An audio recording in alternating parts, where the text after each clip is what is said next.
la ca des nag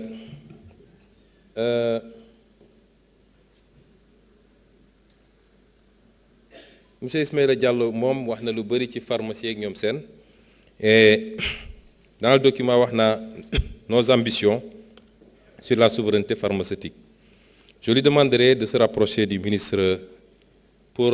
gën a approfondir ces aspects-là.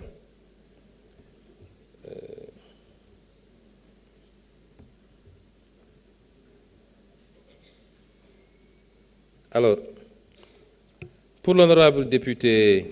Abdou Mbow, mais monsieur Mbow, vous aggravez votre cas. Oh, je crains que kenn mënu laa sauver parce que nag lii problème bi mooy doo wax loo xam walla loo maîtriser loolu mooy problème bi. Alors monsieur Mbow, yow jàpp nga ni bu ñu nee ministère bi yokkal nañ ko 3 milliards ci budget am rek mooy ministre ba dugal na ko ci poosam mu ngi gundaandaat parce que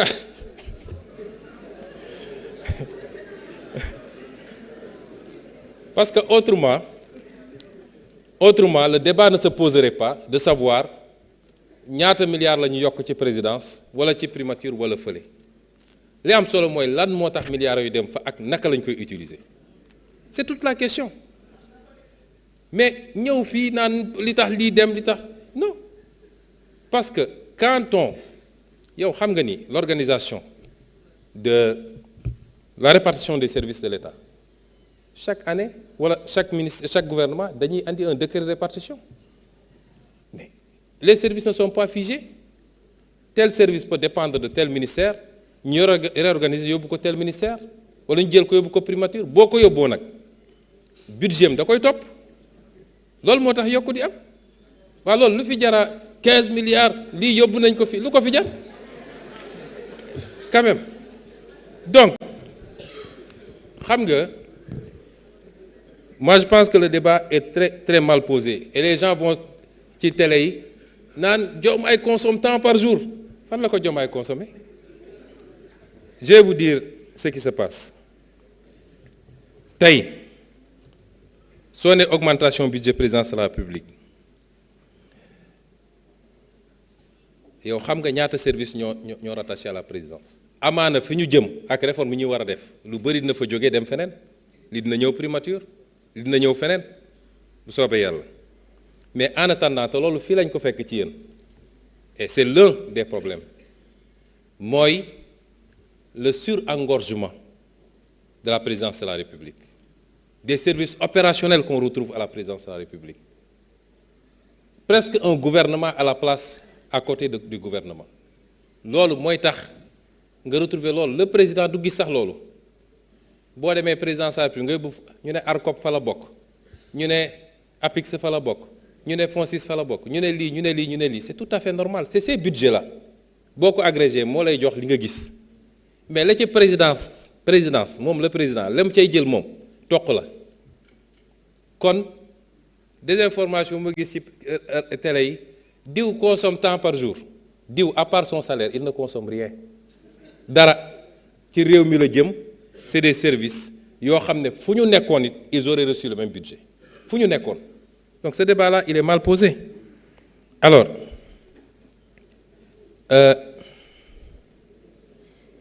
fonds intergénérationnel bi dafa topp rek FONSIS c'est rien d'autre maa ngi ñëw ci point yëpp deuxième désinformation parce que daanaka sa fiche sax dafa réer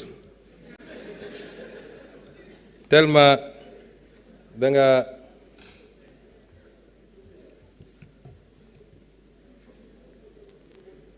deuxième problème nee nga man maa ne woon fonds politique dafa aram caisse noire ma ne waaw maa ko wax et j'avais fait des propositions qu'on va présenter à cette Assemblée nationale dama ne la vidéo yaa ngi fi dama ne ci réew ku ñuy jël nekkoon nangami milliards jox nañ la ko bu la neexee dugalal ci réew ci benn pièce def pétrole taal kenn du la ci laaj compte loolu araam na parce que dërëm bu ne dërëmu sénégalais yi la premier postulat ñaareel bi ma ne par contre réew dina am ay opération yoo xam ne c'est des opérations ultra sensibles yoo xam ne mënoo ko mentionner dans un budget amul réew bu amul fonds secret donc il faut avoir des fonds secrets mais qu'il faut encadrer avec une surveillance boo xam ne il peut y avoir 2 députés de l'Assemblée nationale un magistrat et cetera ñuy saytu loolu des gens qui assermentés pour xam xaalis bi fan la dugg loolu man maa ko wax donc su ngeen jógee nee na dafa araam dafa lii dafa laa li ma wax yépp dama ko calibrer génne les différentes possibilités yi am ne man bii mooy sama préférence te lool ci réforme boobu la ñu war a dem kon su ngeen jógee ne Sénégalais yi waaye neewoon na lii dafa araam nangam nangam ça c'est de la désinformation muy ñaareel bi nee nga fond vote sans débat du budget mais ça c'est de la mauvaise foi c'est de la mauvaise foi yéen ñëpp xam ngeen ni fii ak 31 décembre munoo fi def plénière ci budget bi voté ko loolu àdduna amul ku ko xamul ñun amuñu problème pour ñëw débattre fii lan moo ñu jaaxal fii ci assemblée yow quand même amuñu problème pour ñëw débattre fii alors kon si on ne vient pas c'est parce que ñun bëgguñu que le budget soit décrété par le président de la République parce que c'est une des possibilités mais am na une solution intermédiaire parce que su ngeen agir loon ni ngeen agir ne coûte que coûte il faut ngeen attaquer il faut ngeen daaneel gouvernement et cetera et si on n'avait pas dissous l'Assemblée on aurait pu faire une session budgétaire nañ ko daan defee mais ñëpp xam nañ ni techniquement les gens même s'étonnent comment on a fait pour pouvoir faire ce qui a été fait loolu moo tax ñu ne bàyyi nañ leen ngeen def commission li ngeen waroon débattre yëpp wax ngeen ko fa moi j'ai été député la ngay wax fële nga koy wax fii c'est pour que sénégalais yi xam ni yaa ngi wax mais du fii la ñuy defee liggéey bi vous le savez bàyyi nañ leen ngeen dem commission on a délibéré en conseil des ministres l'autre semaine mais on l'a pas mis dans le communiqué du conseil des ministres vous savez pourquoi parce que suñ ko defoon rek ça aurait induit probablement l'interruption immédiate des travaux de commission et on ne voulait pas qu'il y ait interruption des travaux de commission ñu ne kon bu ñu ko def ci comité du conseil des ministres mais le secrétaire général n'a qu'à faire le PV le mois venu on saisira l'Assemblée parce que la loi a dit simplement après délibération en conseil des ministres on a délibéré mais c'était pour permettre au moins que les travaux de commission se passent mais ñun lu ñuy nëbb ci budget bi ñun ñi leeral lépp ba ñu gis seeni tooxi doone lan lañ fiy nëbbati quand même alors et enfin dernier amalgame yow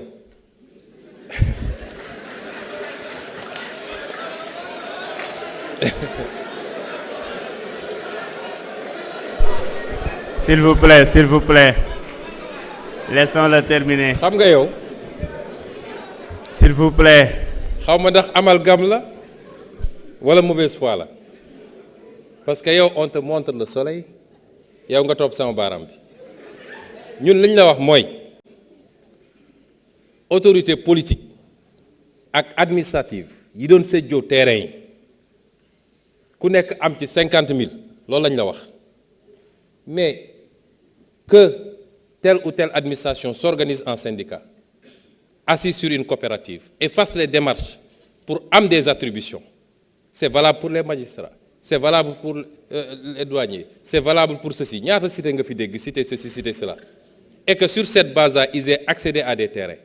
ñu distribuer ko dans des conditions transparentes benn bu ne ñu xam kan lañ ko jox dajale seen xaalis pour def seen aménagement nga bëgg ko comparer ak yéen ñi ngeen doon def toog ba ngoon ngeen dem doxantu naan jox man loo sangam ça n'a rien à voir donc bàyyi leen suñu waxee lu leer nañ ngeen essayer di jaxase xelu Sénégalais yi quand même il faut qu'on change la manière de faire de la politique dans ce pays et c'est ça qu'on retrouve après dans tous les médias ñuy wax ci ay mbir yoo xam ne yàlla ak yàlla mais askan wi léegi yeewu nañ de gis nga askan wi dañuy toog di seetaan nit muy wax ñu naan xoolal ma waa ji rek waaye kañ ngay xam ni askan wi xam na mooy keroog bu élection jotee.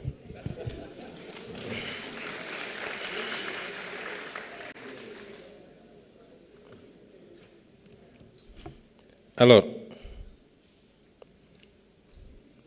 M. Tahirou Sarr est revenu également sur la question des étrangers.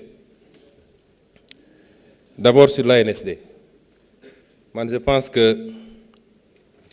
le système est parfait ou pas, mais am réew dafa war a am lenn lu nekk kuñ ko dénk mu def liggéey bi boo fi tasee ANSD mënoo fi andi leneen lu ko gën bu dee dañ ko war a améliorer ñu améliorer ko mais toutes nos statistiques viennent de là-bas léegi nee nga da nga leen laaj joxuñu la waaw parce que ANSD bu defee recensement général ba pare du données yëpp lay joxe dafa am données yoo xam ne